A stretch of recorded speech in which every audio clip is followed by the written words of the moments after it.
And good afternoon, good morning actually. My name is Evan Weiner, and I am going to talk about the most fraudulent election in the history of the United States. It was the 1876 election between the guy on the left, Rutherford B. Hayes, and the guy on the right, Samuel J. Tilden. And let's talk about the fraudulent election. Let's see here. Get this going here in 1 second. That should be used. 1 second here. Okay. That has to go back. We will set this back up. 1 second.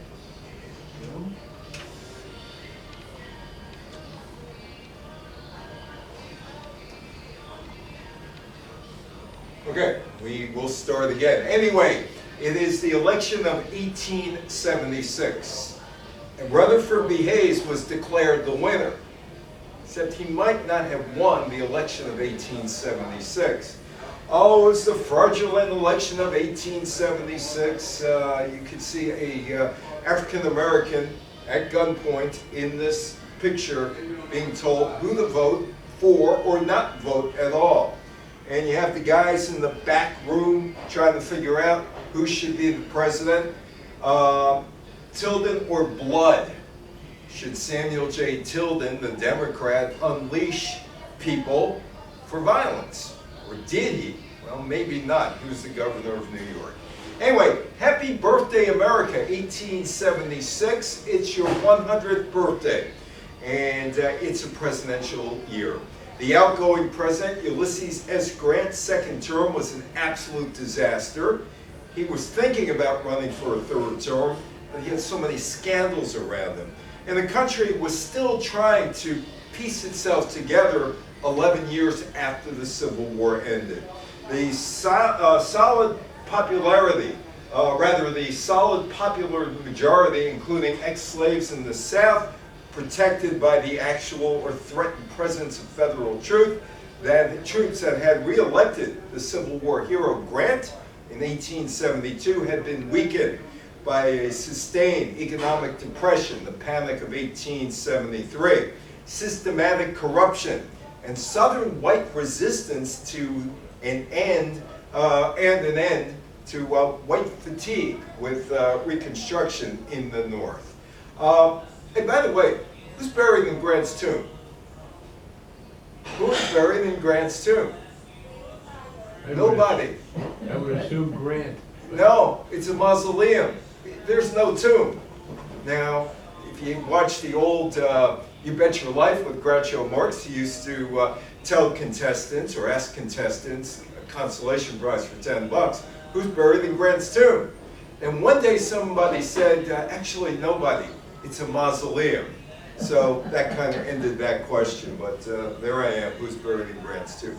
So happy birthday, America. It was widely assumed during the year 1875 that the incumbent Grant would run for a third term as president despite the poor economic conditions, the numerous political scandals that had developed since he got into office in 1869, and also that tradition that George Washington said, I am only serving 2 terms. Actually, Washington didn't even want to serve 2 terms.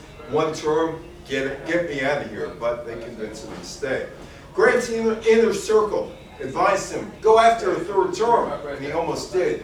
But on December 15, 1875, the House made a sweeping 233 to 18 vote, passed a resolution declaring that the 2-term tradition was to prevent a dictatorship.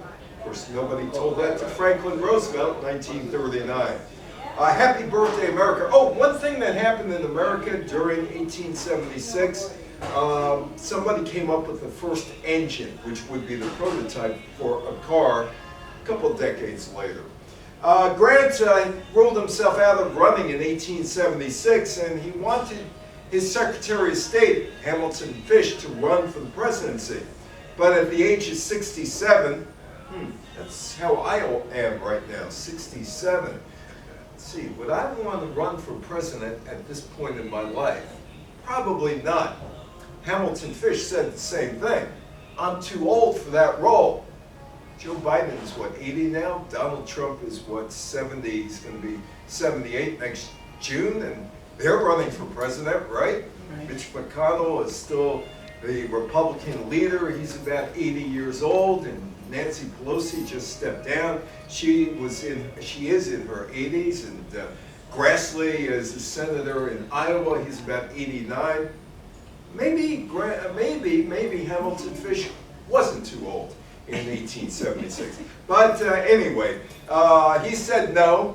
But Grant sends a letter to the Republicans and says at their convention, nominate Fish. The letter was misplaced or never read to the delegates at the Republican convention. I wonder if somebody kind of slipped it aside. Anyway, so it's a not so happy 100th birthday America.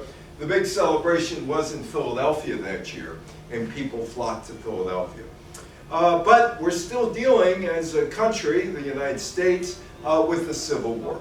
Following the end of the Civil War in 1865, a trio of constitutional amendments abolished slavery, made the former slave citizens, and gave all men, notice all men, no women, all men, the right to vote regardless of race. It wouldn't be until 1890 when women in Wyoming could legally vote, 1890. So the question becomes, among the Democrats in the South, and maybe other places, how do you stop the voters? How do you stop the voters? We don't want those former slaves voting. We don't want them. We don't want to give them any rights. But how do you stop the voters? Well, many states used poll taxes, literacy tests, and other measures to keep their African American citizens essentially disenfranchised. By the way, it was legal to have a poll tax in the United States until 1964. 1964.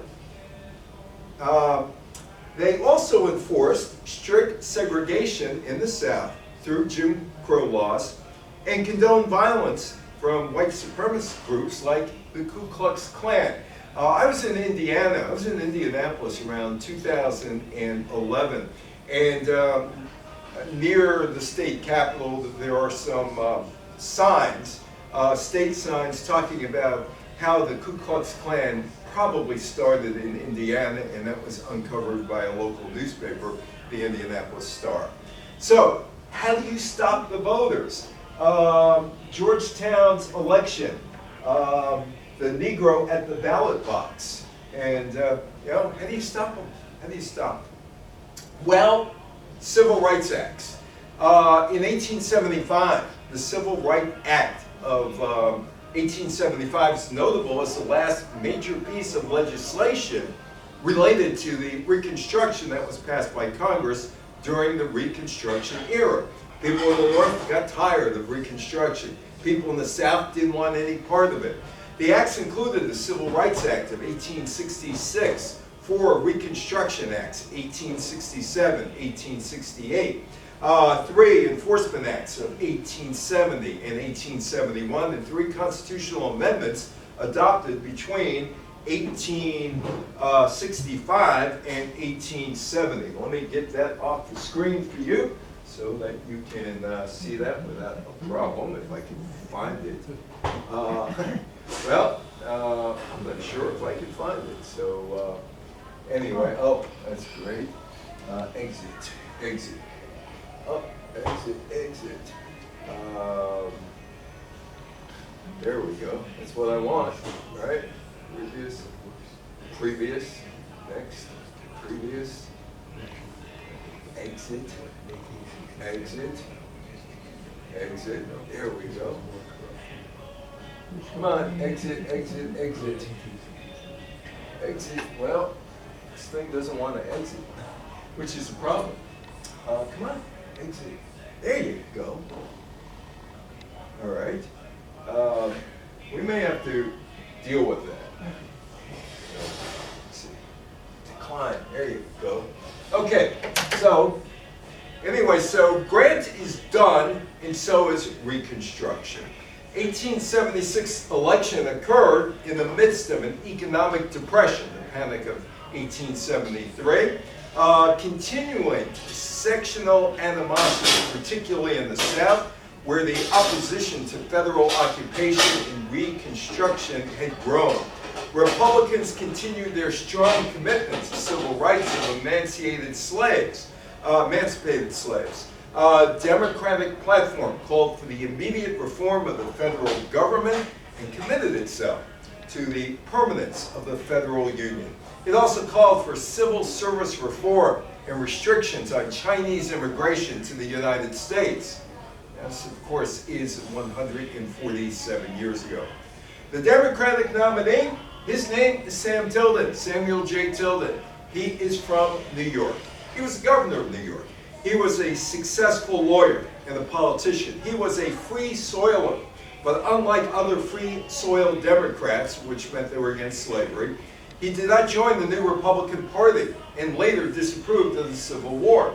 As the Democratic chairman of the state of New York after 1866, he sought reform and gathered much evidence of corruption that broke up the Bosch-Tweed ring in 1871 in New York City. Talk about corruption, I think Bosch-Tweed cornered that market back in those days. He was elected governor of New York in 1874, continued building his reputation for reform by attacking and breaking the Canal Ring, individuals whom had made millions of dollars illegally from contracts for the repair and extension of the state's lucrative canals, including the Erie Canal. His opponent is this guy, Rutherford B. Hayes. And Rutherford B. Hayes was an abolitionist. He's also a lawyer. He fought on the Union side in the Civil War, wounded in action, rose to the rank of Major General. While he was still in the Army, Cincinnati Republicans ran him for the House of Representatives.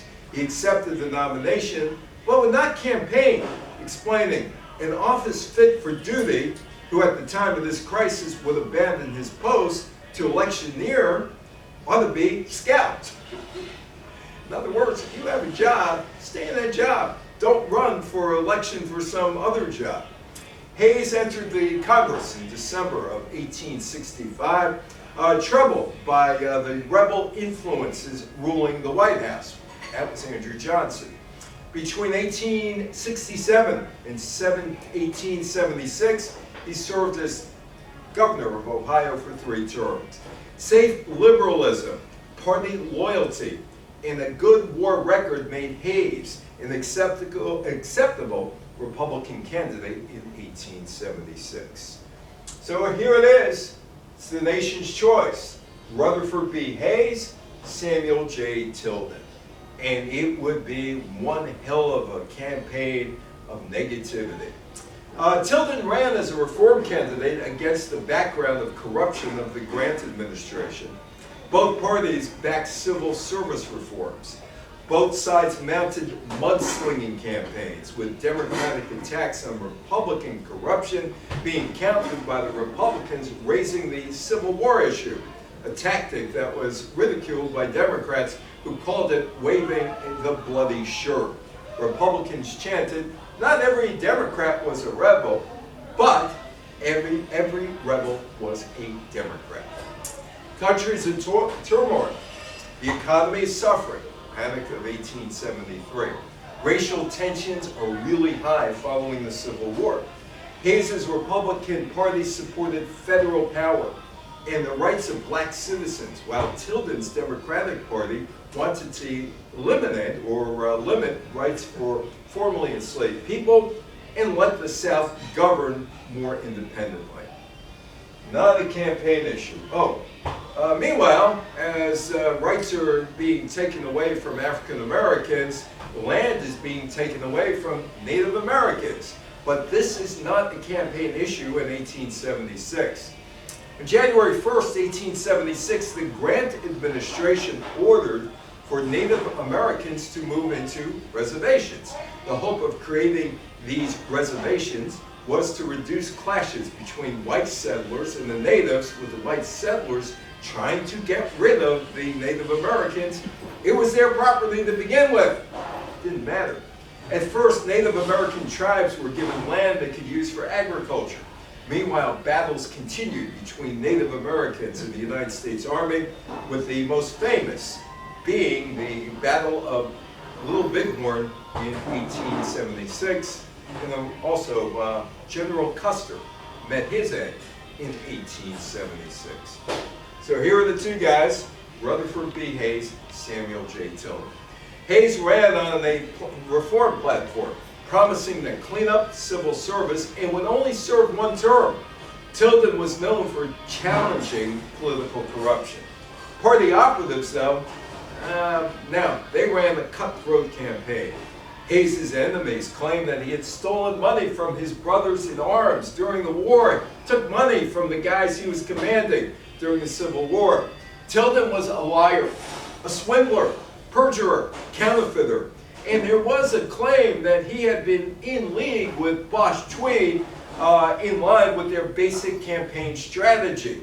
The Republicans alleged that Tilden had supported the Confederacy, the right of secession, and continuation of slavery.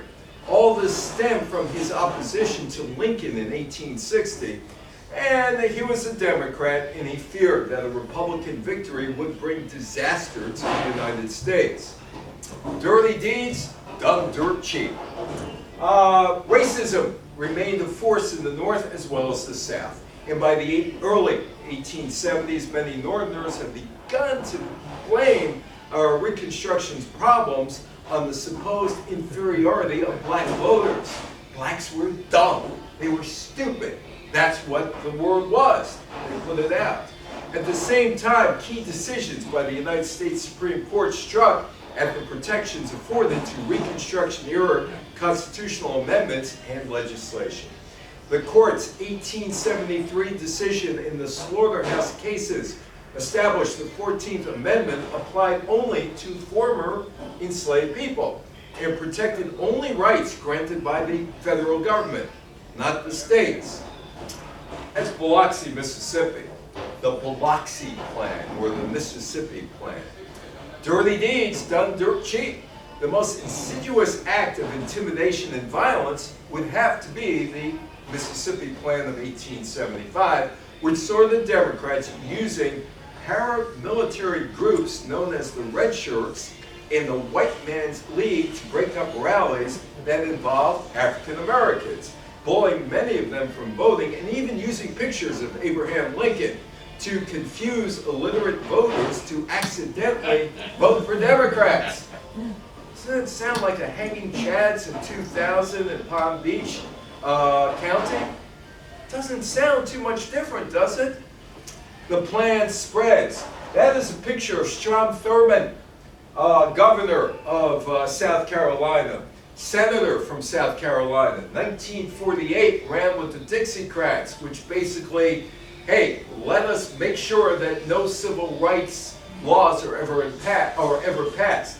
So there's me, and I'm standing under the statue of Strom Thurmond. The rifle clubs caused riots during Republican political rallies on a regular basis.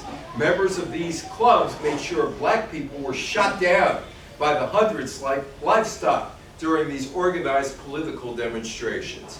Mississippi's white action spurred the rise of the Red Shirts in North and South Carolina as well. The Mississippi Plan was very successful in undermining the Republican-led government, and in 1875, the resurgent Democratic Party took control of the state legislature. In 1876, the Republican governor and lieutenant governor were impeached. Why? Why not? Impeachment, let's throw that around. Democrat John M. Stone became the new governor. White Democrats took control of the judicial branch of the government as well in 1876, and congressional reconstruction in Mississippi was all but finished. Dirty deeds done dirt cheap in Mississippi. In the aftermath of the Democratic victory, conservative whites in Mississippi promoted a number of myths about Reconstruction to justify the takeover of state government. Black politicians were stereotyped as incompetent, ignorant, and claimed the Republican government was corrupt. The Mississippi Plan helped to create the optics of the failed politics of Reconstruction. These guys didn't help. That is the Supreme Court of the United States. Actually, it was a pretty nice day in Washington that day when I took that picture. In 1876, the United States versus Cruikshank, the Supreme Court overruled the conviction of 3 white men convicted in connection with the massacre of more than 100 black men in Colfax, Louisiana in 1873 as part of a dispute. The men had been convicted of violating the 1870 Enforcement Act, which banned conspiracies to deny citizens constitutional rights and was intended to combat violence by the Ku Klux Klan against black people in the South.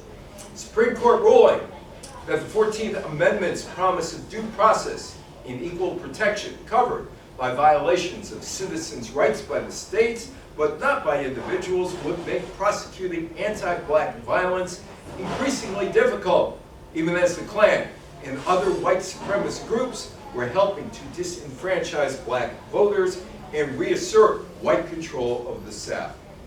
Well, it's time for the presidential race. And it's going on and on and on, and you've got this background of these two guys duking it out with all kind of violence taking place around the election, along with corruption and mudslinging and everything else. Everybody knew the 1876 would be a tough race. Nationally, partisan loyalties were tightening. Republicans and Democrats battled over black voting rights, the memory of the Civil War, and an awful depression.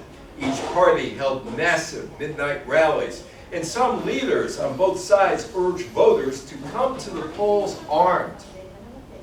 Come to the polls with your guns, just in case they're needed. Neither Rutherford B. Hayes nor Samuel J. Tilden were firebrands and were regarded as dull. They were dull. Dull. Well, there's a bottle of whiskey involved, of course, right? There should be a bottle of whiskey. On election night, Hayes' hopes began to sink as swing states such as Connecticut, Indiana, and New Jersey went to Tilden. When New York finally fell into Tilden's camp, after all he was the governor, Hayes admitted defeat to those around him and he went to bed. Tilden was not only leading in the popular vote, he had 184 electoral votes. Hayes had 166.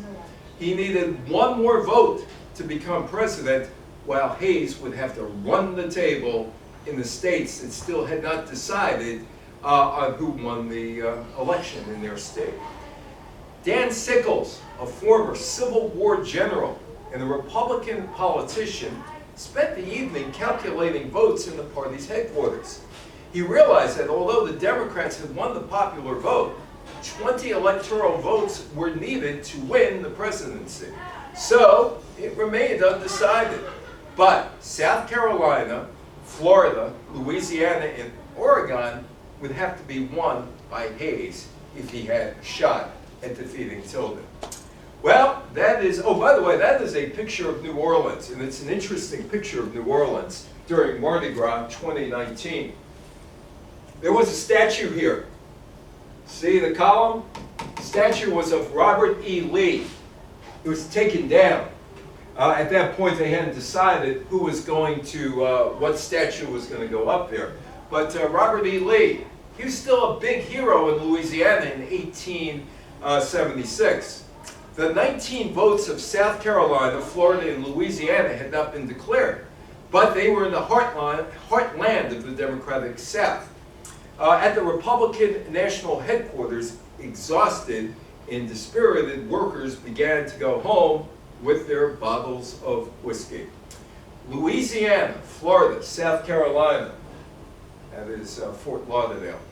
On election night, Hayes was losing so badly he prepared a concession speech before turning in for the night. The party chairman went to bed with a bottle of whiskey. We soon fell into a refreshing sleep, Hayes later wrote in his diary about the events of November 7th, 1876. The affair seemed over. It ain't over until it's over. Who said that? It ain't over until it's over. Oh, Yogi. Remember Yogi said that? He said that in 1973. Ain't over until it's over. It ain't over. Deciding an election. Both sides declared victory, but there was no clear winner. Oh, by the way, 82% of the eligible voters that year cast a vote. Most of the time in the United States, if you get a little more than 50% of the voters, you're doing well. Republicans and Democrats rushed to Florida. Florida is always in the middle of this, doesn't it seem, right? They rushed to Florida, Louisiana, South Carolina to watch and try to influence the counting of votes. The returning boards determined which votes to count, which ones to throw out if they were deemed fraudulent. And Colorado, Royal Gorge, Colorado, about 30 years ago. Colorado, well, they come into the Union in 1876, the Centennial State, and they become a spoiler. They became a state in August. But when the state legislature ended up choosing electors who voted for Hayes, it was soon discovered that those electors were more biased for Hayes than Tilden. Those electoral votes suddenly became important, deciding an election. Hey, let's see what we can do.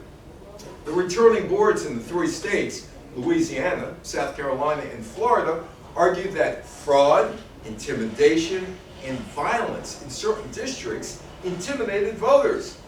And they threw out enough Democratic votes for Hayes to win. Gee! All three returning boards awarded their state's electoral votes to Hayes. And then there's Oregon. Keep Portland weird. Something weird is going on in Oregon in 1876. A strange development that added the state to the uncertain mix. Hayes won the state, but one of the Republican electors, John W. Watts, also the postmaster. And the United States Constitution forbids federal office holders from being electors. Watts planned to resign from his position in order to be a Republican elector, but the governor of Oregon, who was a Democrat, disqualified Watts and instead certified a Tilden elector. And then we get to fake electors. Fake electors. Now, where have I heard that recently? Fake electors. Have you heard that in the news? Like in Georgia and in Michigan and some other places? Electors cast their ballots in the state capitol on December 6, 1876. Generally, the process went smoothly, but in four state capitals, Salem, Oregon, Columbia, South Carolina, Tallahassee, Florida, in New Orleans, Louisiana, two sets of conflicting electors met and voted. So the United States Congress received two sets of conflicting electoral votes. That almost happened in 2020. It was attempted. At this point, Tilden had 184 electoral votes, while Hayes had 165, and there are 20 out there. Hayes gets all 20, he becomes the president. Constitution stipulates that the electoral votes be directed to the President of the Senate, who was the Republican Thomas W. Ferry. Like Mike Pence was the President of the Senate as Vice President. Although Republicans argued that he had the right to decide which votes to count, Democrats disagreed and argued that the Democratic majority in Congress should decide. Just a decade after the Civil War, Union and Confederate veterans were yet again calling for partisan armies to assemble. Let's go back to war. Let's refight the Civil War. Someone fired a bullet through the window of Hayes' home. The incident was hushed up. The Republicans despised the thought that the rebels would be in control of the government and that a second civil war was near. Well, we get the Compromise of 1877. It wasn't called the Compromise of 1877 at that point, but it's now referred to as the Compromise of 1877. A compromise was reached, And on January 29, 1877, the Electoral Commission Act established a commission of 5 senators, 3 Republicans, 2 Democrats, 5 representatives, 3 Democrats, 2 Republicans, and 5 Supreme Court justices, 2 Republicans, 2 Democrats, and 1 independent, to decide which votes to count and resolve the issue. However, the independent Supreme Court justice refused to serve on the commission and was replaced by a Republican justice. Now there is Rutherford B. Hayes. Now initially he says, no, I'm not supporting the commission, but he would change his mind eventually because it would enhance the legitimacy of the eventual winner. The commission voted on straight-line party politics, 8-7. 8 Republicans said yes, 7 Democrats said no, to award the electoral votes from South Carolina, Florida, Louisiana, and 1 from Oregon to Hayes. Hayes becomes the winner. Democratic members of Congress threatened to prevent the count of electoral votes and delay. Gee, where did I hear that? Let's delay electoral vote count? You heard that before? Anyway, and delay the resolution of the election with frequent adjournments and filibusters. With the threat of delay, Democrats hope to win some concessions from the Republicans. But it is the compromise of 1877. But you got people in newspapers beginning to talk about the political farce of 1876. That, what is going on here? What is going on? It's become a farce. On February 26th, a small bipartisan group met in Washington's Wormley Hotel. They discussed a potential deal in which Democrats would accept Hayes as president in exchange for support of a Southern Transcontinental Railroad in the end of Reconstruction. But no decisive agreement was reached. There is an irony of the Wormley Hotel. Big irony. James Wormley was the owner and operator of the Wormley Hotel, opened in Washington, D.C. in 1869. He was born a free black citizen in 1819 in Washington, where civil rights are taken away. And this is what is going to happen at a hotel owned by an African-American man. That is the irony, and there is Wormley right there. That's the irony. Wormley was the richest African-American in Washington.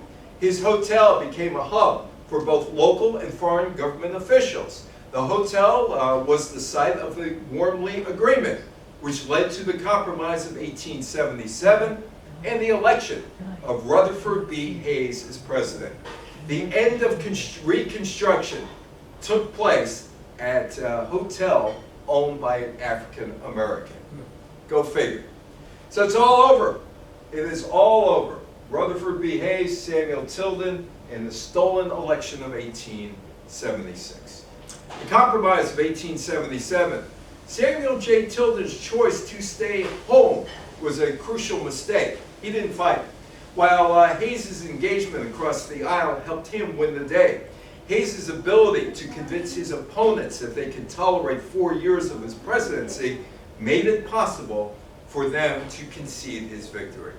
And here he is going to become the president of the United States. Hayes now had the single vote edge in the Electoral Commission, which gave him the single vote edge in the Electoral College, and mattered more than Tilden winning 50.9% of the popular vote.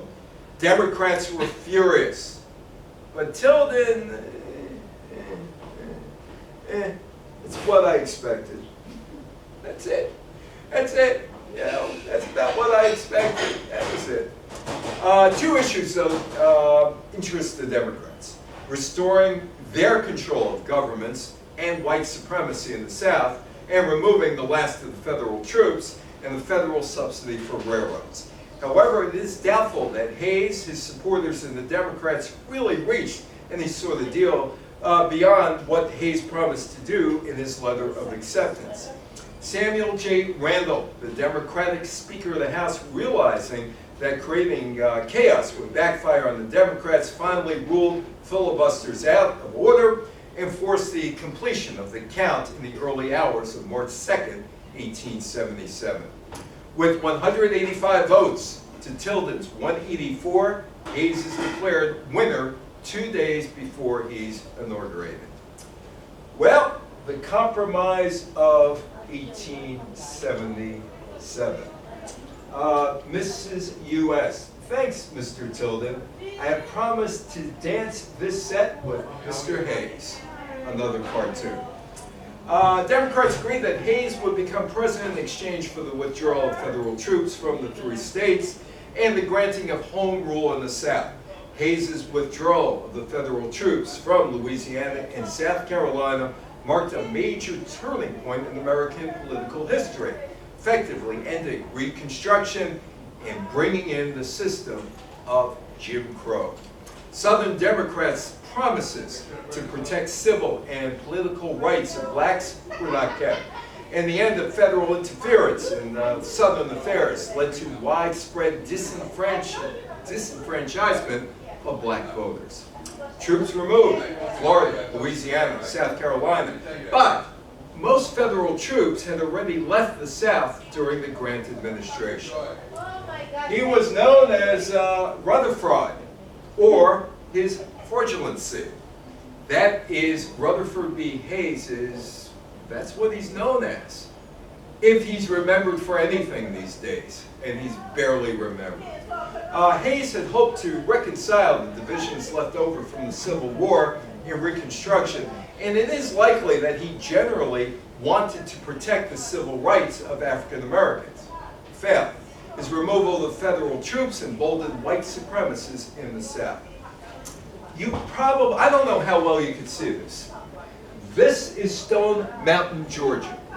And Robert E. Lee is up there, and Jefferson Davis is up there, and Stonewall Jackson's up there. The odd thing about Stone Mountain, Georgia, is that it is a minority-majority city. And you see African Americans enjoying the park, picnicking, and all this other stuff. But there's a piece of the park that the Confederacy holds near and dear. Not only the carving in the wall, done by the same guy who did Mount Rushmore, but there is a little park, and it commemorates all of the states that left the Union, and it kind of all ends in 1865, talking about how wonderful the Confederacy is. It's been alleged that the movie, Birth of the Nation, came out of Stone Mountain, Georgia.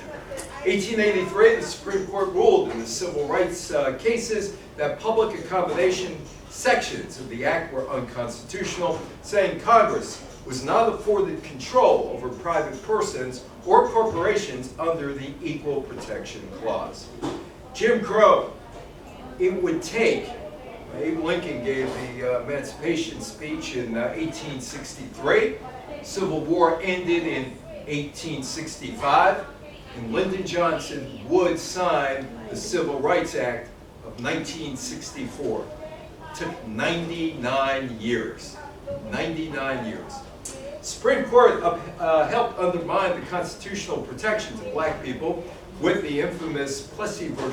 Ferguson 1896 case, which legitimized Jim Crow laws and the Jim Crow way of life.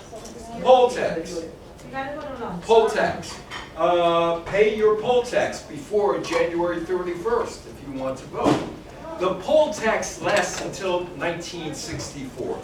Money to vote? Not long ago, citizens in some states had to pay a fee to vote in the national election. The fee was called a poll tax. January 23rd, the United States ratified the 24th Amendment to the Constitution prohibiting any poll tax in election for federal officials. Jim Crow, separate water fountains for colored men and women and for white men and women. By the way, separate water fountains weren't a thing that you just found in the South. If you went to the old Penn Station on 33rd Street, 7th Avenue, they had separate water fountains for men, for white men and women, and for black men and women. New York City, there was the separate border families. Jim Crow was the name of a racial caste system which operated primarily, but not exclusively, in the southern and northern states between 1877 and the mid-1960s. Jim Crow was more than a series of rigid anti-black laws. It was a way of life. Under Jim Crow, African Americans were relegated to the status of second-class citizens. Jim Crow represented the legitimization of anti-black racism. Things like this is a museum in Mobile, Alabama, colored entrance only. And then underneath there's Joe Louis, who is okay. You know, we can accept Joe Louis. See, he was good for the army and all that, and once said, there's a lot of things wrong with America, but ain't nothing that will solve our problem with Hitler. So Joe Louis became a hero in World War II. White people were superior to black people in all important ways, including, but not limited to, intelligence, morality, and civil behavior. Sexual relations between black people and white people would produce a mongrel race which would destroy America.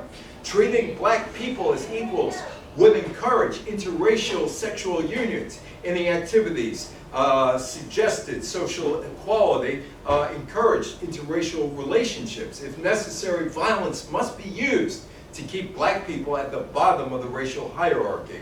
That would continue until the 1950s. Dwight Eisenhower finally lifted his finger in the civil rights, in the ongoing civil rights battle in 1957. Dwight Eisenhower was against the Brown versus Board of Education Supreme Court decision, which gave blacks equal opportunity to whites in education. He was against it, and that would continue for another 3 years. Little Rock, Arkansas, a group of 9 black students formally enrolled at a formerly all-white Central High School, September 4th, 1957. The governor of Arkansas, Orville Farbus, called in the Arkansas National Guard to block the students' entry into the high school. Later that month, Dwight Eisenhower sent in federal troops. The U.S. Airborne 101 Division invaded an American city, Little Rock, to escort the Little Rock 9 into school. It was the first time Eisenhower reacted to this new civil rights era. And there are the Little Rock 9 going into school. The Arkansas NAACP picked them. They possessed the strength and determination to face the resistance they would encounter. In the weeks prior to the start of the school new year, the students participated in intensive counseling sessions, guiding them on what to expect once classes began and how to respond to anticipated hostile situations. They are being brought into school by the military. On May 17, 1954, in the Brown versus Board of Education of Topeka case, the U.S. Supreme Court ruled unanimously, 9-0, that racial segregation in public schools violated the 14th Amendment to the Constitution, which prohibits the states from denying equal protection of the laws to any person within their jurisdictions. The decision declared that separate educational facilities for white and African American students were inherently unequal. And the situation got ugly in a hurry in places like Clinton, Tennessee, and others. The 9 African American students arrived on the second day of school accompanied by an interracial group of ministers. They encountered a large white mob in front of the school who began shouting, throwing stones, threatening to kill the students. In addition, about 270 soldiers of the Arkansas National Guard, sent in by the governor Farbus, blocked the school's entrance. Dwight Eisenhower, President of the United States, Governor Farbus, and Little Rock Mayor Woodrow Mann discussed the situation over the course of 18 days, during which the 9 students stayed home. The students returned to the high school on September 23rd, entering through a side door to avoid the protesters' attention and wrath. And here they are, going to school, being protected by the 101 Airborne Division. Students were sent home but they returned on September 25th, protected by U.S. soldiers. Despite Eisenhower's publicly stated reluctance to use federal troops to enforce desegregation, he recognized the potential for violence in state insubordination. He sent in the elite 101st Airborne Division, called the Screaming Eagles, to Little Rock, and placed the Arkansas National Guard under federal command. One thing that was not around in 1876, 1877, that was around in 1957, that changed people's minds, this, television. And television had the ability to show things away from the studio. There were remote setups, and that meant John Chancellor at NBC and others could go down to Little Rock, Arkansas, and show the world what was happening. You couldn't do that in 1878. Of course, that mentality continued into the 1960s in the South. In 1950, just 9% of American homes had televisions. That figure jumped to 78% in 1957. Television could broadcast from remote locations, not a studio. John Chancellor, reporter for the National Broadcasting Company, NBC, was there, and others covered the story. The cameras caught what was going on. TV began showing the stories of Jim Crow. And they showed the troops protecting the kids. In September 1957, people gathered around their television sets watching the news from Little Rock. What they saw was disturbing. There were angry mobs of whites assaulting 9 young black students. In October, TV cameras were back and showed the same black children entering the same school under the protection of elite U.S. Army paratroopers. America couldn't hide anymore. TV exposed racism in the South.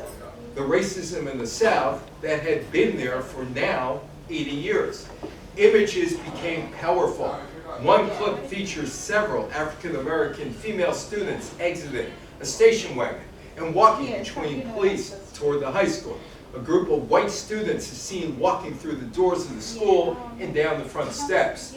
Next, a crowd stands around a tree where an effigy of an African-American is hung from one of the branches.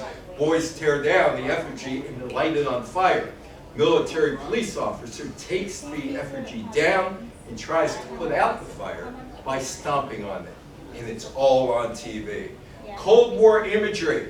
This is not going well with Dwight Eisenhower, because you got to remember one other thing. The United States is in the middle of a Cold War with the Soviet Union.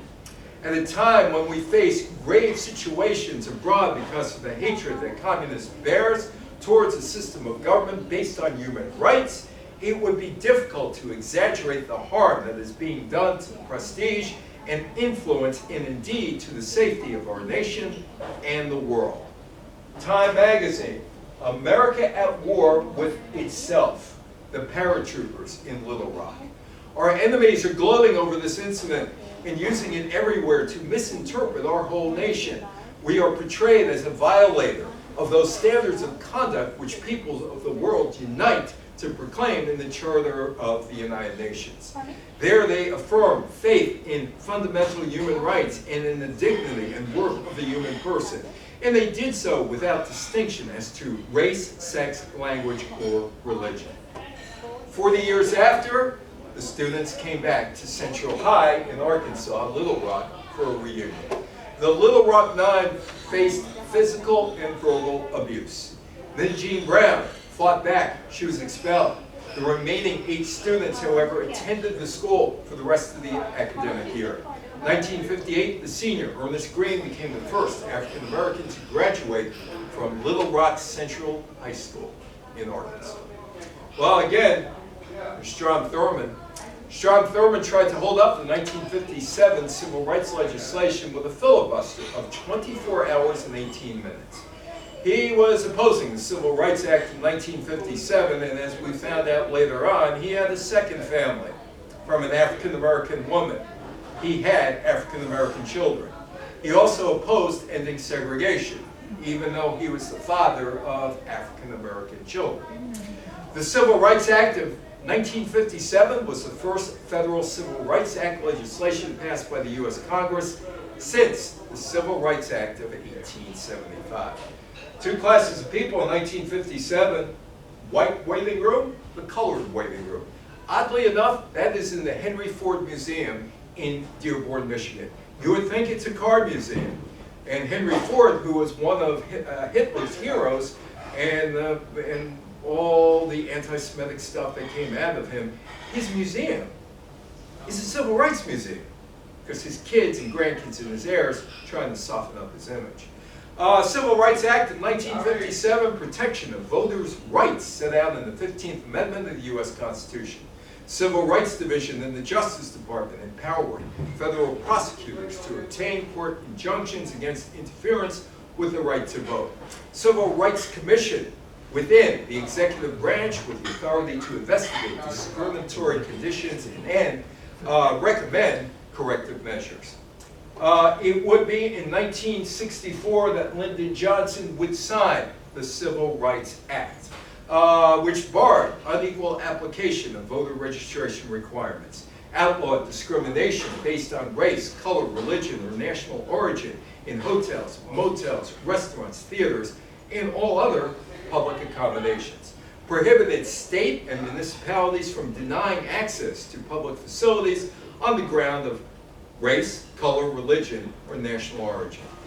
Encouraged desegregation of public schools, authorized the U.S. Attorney General to file suits enforcing the act, expanded the Civil Rights Commission, which was established by the Civil Rights Act of 1957, prevented discrimination by government agencies that receive federal funds, prevented discrimination by government agencies that receive federal funds, expanded the Civil Rights Commission established by the Civil Rights Act of 1957, prevented discrimination by government agencies that receive federal funding.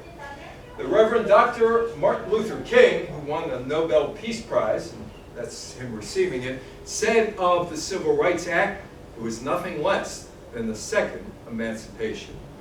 Johnson also came up with the Voters' Rights Act of 1965. He signs that into law on August the 6th, 1965. Martin Luther King, the Reverend Dr. Martin Luther King Jr. is there along with other civil rights leaders. Outlawed the discriminatory voting practices adopted in many southern states after the Civil War. Goes back to Rutherford B. Hayes, including literacy tests as a prerequisite for voting. But the Supreme Court said, hey, we don't need those laws anymore, led by John Roberts. 5-4 decision said, we don't need that Civil Rights Act anymore from 1965. In 2013, the Supreme Court's 5-member conservative majority gutted the Voting Rights Act by ruling that states with a long history of racial discrimination in their conduct of elections no longer needed to clear changes to voting laws with the federal government, holding up that things have changed dramatically since the act was passed in 1965. Ask the people in Georgia about that today. They will have something to say about John Roberts in his court. Southern states have passed laws since the 2013 decision, making it more difficult to vote. Well, there is an elder, Rutherford B. Hayes, and he lacks all sorts of importance today in the history books. Barely remembered, if remembered at all. Except, he should be remembered. He's little remembered, but he's treated as a national hero in Paraguay. Hayes agreed to negotiate a long-held border dispute between Argentina and Paraguay, and that gave Paraguay 60% of its land. In Paraguay, there is a state called Presidente Hayes. The region celebrates President Hayes Day on November 12th annually. And there's even a soccer team that's named for Rutherford B. Hayes. So he's remembered in Paraguay. There's the New York Public Library. You know what I always wondered? See, psychic there, how does psychics stay in business? How do they stay in business? You never see anybody going in there, but they never go out of business. Anyway, the New York Public Library. Tilden accepted the defeat. I can retire to public life with the consciousness that I shall receive more from posterity, the credit of having been elected to the highest position in the gift of the people without any of the cares and responsibilities of the office. Yeah, I'm president! See you later, I'm going on vacation because they really don't need me. In 1886, Samuel J. Tilden, upon his death, bequeathed the bulk of his fortune, which was about $2.4 million, to be used to establish and maintain a free library and reading room in the city of New York, the New York Public Library. And I'm sure there is Gertrude Stein in Bryant Park, adjacent to the public library, and I'm sure there is a Gertrude Stein literary work in the library. The 1876 election had consequences that lasted 88 years. And it ushered in the Jim Crow era. Little is remembered of this, but it should be taught about the fraudulent election of 1876. The most corrupt election in American history, complete with gunslingers, and violence, and fake electors, and mudslinging, and vote tampering. Sounds familiar. Anyway, that's what happened in 1876. Any questions, any comments? The floor is all yours.